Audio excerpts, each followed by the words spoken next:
সালে গণ অভ্যুত্থানের মুখে যারা পালিয়েছে মানুষের ধাওয়া খেয়ে, হাজার হাজার মানুষ খুন করে, দেশের সম্পদ লুট করে, তাদের পালানোকে নবীজি সাল্লাল্লাহু আলাইহি ওয়াসাল্লামের হিজরতের সঙ্গে তুলনা করার একটা প্রচেষ্টা দেখেছি আগেও। সম্প্রতি শামীম ওসমান সম্ভবত একই রকম একটা তুলনা করেছেন। যদিও ওনাদের ভিডিও বক্তব্য শোনার সময় এবং রুচিও আমার নাই, এক দুইটা ফটোকার্ড দেখলাম যে তিনি এটা তুলনা করার চেষ্টা করেছেন যে নবীজি সাল্লাল্লাহু আলাইহি ওয়াসাল্লামও মক্কা থেকে মদিনায় হিজরত করেছিলেন, তো তারাও তাদের দাদাদের দেশে হিজরত করেছেন এবং যারা ইউরোপে গেছেন তারা হিজরত করে ইউরোপে গেছেন, এরকম একটা তুলনা করার প্রচেষ্টা আগেও দেখেছি। শামীম ওসমানের তরফ থেকেও সম্প্রতি সম্ভবত এরকম একটা চেষ্টা হয়েছে। নবীজি সাল্লাল্লাহু আলাইহি সাল্লাম মক্কায় কোনো অপরাধ করে মদিনায় পালিয়ে যান নাই। মক্কায় তিনি 14 বছর ইসলামের দাওয়াত দিয়েছেন।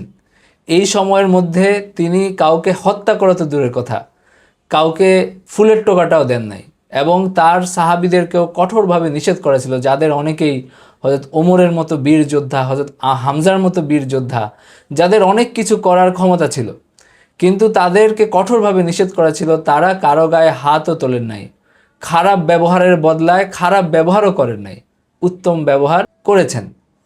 মানুষের সম্পদ লুণ্ঠন তো করেনি নাই, যাদের আমানত নবীজি সাল্লাল্লাহু আলাইহি ওয়াসাল্লামের কাছে ছিল সেটা যেন সঠিকভাবে মানুষের কাছে পৌঁছে দেওয়া হয়, সেই জন্য হযরত আলী রাদিয়াল্লাহু আনহুকে তিনি রেখে গিয়েছিলেন মক্কায় এবং এই আমানতগুলো মানুষের কাছে পৌঁছে দিয়ে তারপরে হযরত আলী রাদিয়াল্লাহু আনহু মদিনায় হিজরত করেন।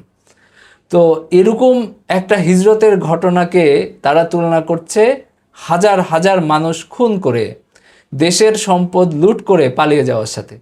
মানে এর চেয়ে বড় পরিহাস, এর চেয়ে বড় ধৃষ্টতা এটা আর কিছু হতে পারে না।